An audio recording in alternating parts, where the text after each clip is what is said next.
दुनिया के सबसे अमीर कंट्री में अब कोई नहीं रहना चाहता। आयरलैंड जो कुछ साल पहले यूरोप का एक बहुत ही गरीब कंट्री था, आज अमेरिका, यूके, कुवैत और इवन कतर से भी ज्यादा अमीर है। लेकिन आयरलैंड की 70% आबादी अब आयरलैंड में नहीं रहना चाहती। दुनिया के सबसे अमीर कंट्री के शहरी आखिर उसमें क्यों नहीं रहना चाहते? इसका जवाब जानने के लिए हमें सबसे पहले ये जानना होगा कि आयरलैंड आखिर इतना अमीर हुआ कैसे। आज से सिर्फ 150 साल पहले आयरलैंड के हालात कुछ ऐसे थे कि माएं अपने भूखे बच्चों को सीने से लगाए रोटी के चंद टुकड़ों के लिए गलियों में भीख मांग रही होती थी। हर तरफ गरीबी, भूख, मायूसी और मौत के साए मंडला रहे थे। आयरिश पोटैटो फैमिन या जिसे द ग्रेट हंगर भी कहा जाता है, 1845 से 1852 के दरमियान 10 लाख आयरिश लोगों की जान ले गया। पूरे आयरलैंड की 11% आबादी इस फैमिन के नतीजे में मौत के मुंह में चली गई थी। ये इतना बड़ा डिजास्टर था कि आज की डेट तक आयरलैंड की आबादी रिकवर नहीं हो सकी। इसीलिए आयरलैंड आज यूरोप और दुनिया का वो अकेला कंट्री है जिसकी करंट पॉपुलेशन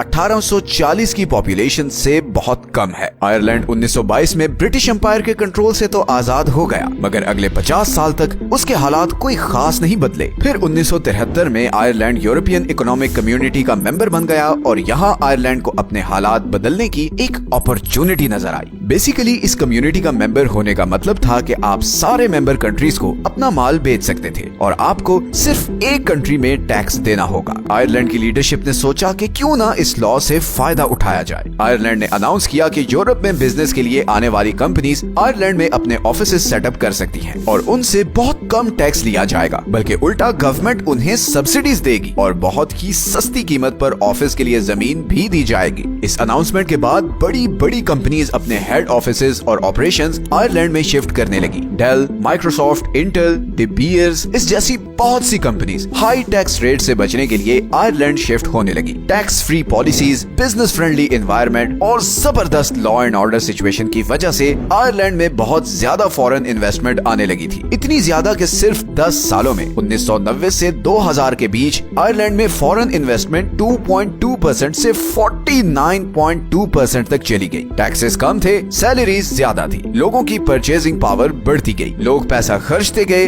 डिमांड क्रिएट होती गई और इकोनॉमिक एक्टिविटी बढ़ती गई। आयरलैंड की इकोनॉमी अब सिंगापुर और साउथ कोरिया से भी तेज ग्रो कर रही थी और इसे केल्टिक टाइगर कहा जाने लगा। 2008 के फाइनेंशियल क्राइसिस ने आयरलैंड को भी अफेक्ट किया, मगर आयरलैंड ने इसके जवाब में टैक्स रेट बिल्कुल जीरो कर दिया और फिर तो जैसे आयरलैंड की लॉटरी निकल आई। गूगल और फेसबुक जैसे टेक जायंट्स ने भी प्रॉफिटेबिलिटी मैक्सिमाइज करने के लिए अपने हेडक्वार्टर्स आयरलैंड शिफ्ट कर दिए। पूरी दुनिया से हाईली क्वालिफाइड लोग जॉब्स के लिए आयरलैंड आ रहे थे और आयरलैंड यूरोप की सिलिकॉन वैली बन चुका था। लेकिन फिर ऐसा क्या हुआ कि आज 18 से 24 साल के 70% यंग लोग परमानेंटली आयरलैंड को छोड़ना चाहते हैं? इसकी 3 रीजंस हैं। सबसे पहली वजह तो ये है कि आयरलैंड रियलिटी में इतना अमीर नहीं है जितना उसका जीडीपी देखकर लगता है। जीडीपी पर कैपिटा असल में किसी भी कंट्री की इकोनॉमिक सक्सेस मेजर करने का एक इंडिकेटर होता है। आयरलैंड का जीडीपी पर कैपिटा देखा जाए तो वाकई वो दुनिया में सबसे आगे है, लेकिन अगर हम आयरलैंड के कुछ और स्टैटिस्टिक्स को देखें तो कुछ और ही पिक्चर नजर आती है। फॉर एग्जाम्पल, अगर हम आयरलैंड की एनुअल एवरेज सैलरी देखें तो वो सारे स्कैंडिनेवियन कंट्रीज से कम है। आयरलैंड में सैलरीज नीदरलैंड, बेल्जियम और ऑस्ट्रिया जैसे कंट्रीज के बराबर है, हालांकि इन कंट्रीज का जीडीपी आयरलैंड के आधा भी नहीं। इसी तरह अगर हम हाउस होल्ड डिस्पोजेबल इनकम का डेटा देखें जो ये दिखाता है कि आम आदमी के पास ऑन एवरेज कितनी इनकम बचती है, तो यहाँ भी आयरलैंड दुनिया में 17th नंबर पर है। मतलब आयरलैंड के स्टैटिस्टिक्स आपस में मैच नहीं होते। जीडीपी के मुताबिक तो आयरलैंड बहुत ज्यादा अमीर है, मगर जब बात होती है लोगों की स्टैंडर्ड ऑफ लिविंग की तो उसमें आयरलैंड बहुत ही नीचे है। इसकी वजह यह है कि आयरलैंड का जीडीपी आर्टिफिशियली इन्फ्लेटेड है, क्योंकि यहाँ जितनी इकोनॉमिक एक्टिविटी जनरेट होती है वो फॉरेन कंपनीज की वजह से होती है, जो एंड में अपना सारा प्रॉफिट आयरलैंड से बाहर ले जाती हैं। इसी तरह ये कंपनी ज्यादातर फॉरेन वर्कर्स को एम्प्लॉय करती हैं। जितनी भी बड़ी टेक कंपनीज हैं उनमें आयरिश वर्कर्स की बहुत ही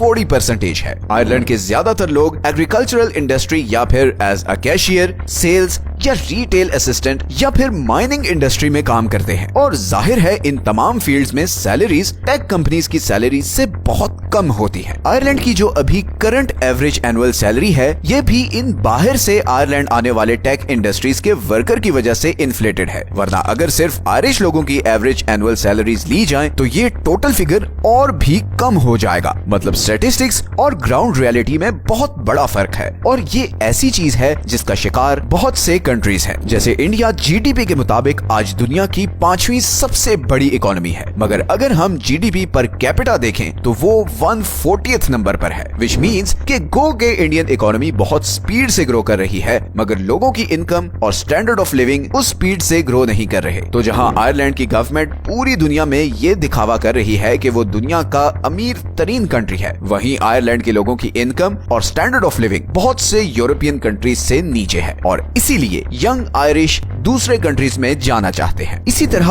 आयरलैंड में दूसरा सबसे बड़ा मसला हाउसिंग का है। कनाडा और ऑस्ट्रेलिया की तरह आयरलैंड भी बहुत जबरदस्त हाउसिंग क्राइसिस से गुजर रहा है। आयरलैंड की हाउसिंग पॉलिसीज बहुत ही खराब हैं, जिसकी वजह से रियल एस्टेट डेवलपर्स के लिए वहां कंस्ट्रक्शन करना बिल्कुल भी प्रॉफिटेबल नहीं है और इसका नतीजा ये हुआ है कि आयरलैंड में घरों की सप्लाई डिमांड से बहुत कम है, जिसने घरों की प्राइसेस को आसमान पर पहुंचा दिया है। घरों की शॉर्टेज की वजह से हालात इतने खराब हैं कि डबलिन में सिर्फ एक रेंट वाले घर को देखने के लिए लोगों की लंबी लंबी लाइंस लगी होती हैं। इसी तरह आयरलैंड का हेल्थ केयर सिस्टम भी ओवरक्राउडेड है, क्योंकि बहुत से आयरिश डॉक्टर्स अच्छी सैलरीज के लिए बाकी यूरोपियन कंट्रीज में चले जाते हैं और बाकी रह जाने वाले डॉक्टर्स पर इतना लोड आ जाता है कि पेशेंट्स को महीनों वेटिंग लिस्ट पर रहना पड़ता है। तो ऑल इन ऑल आयरलैंड की सारी सक्सेस स्टोरी एक आर्टिफिशियली इन्फ्लेटेड जीडीपी फिगर पर डिपेंडेंट है और फ्यूचर में इस जीडीपी को भी बहुत बड़ी हिट पड़ सकती है जब Ireland zero taxation policy revert करेगा, बिकॉज कोई भी कंट्री लंबे अरसे तक लो टैक्सेस पर सरवाइव नहीं कर सकता। इवन अब गल्फ कंट्रीज भी टैक्सेस इंट्रोड्यूस करवा रहे हैं, क्योंकि उन्हें नजर आ रहा है कि ऑयल बहुत जल्द लिथियम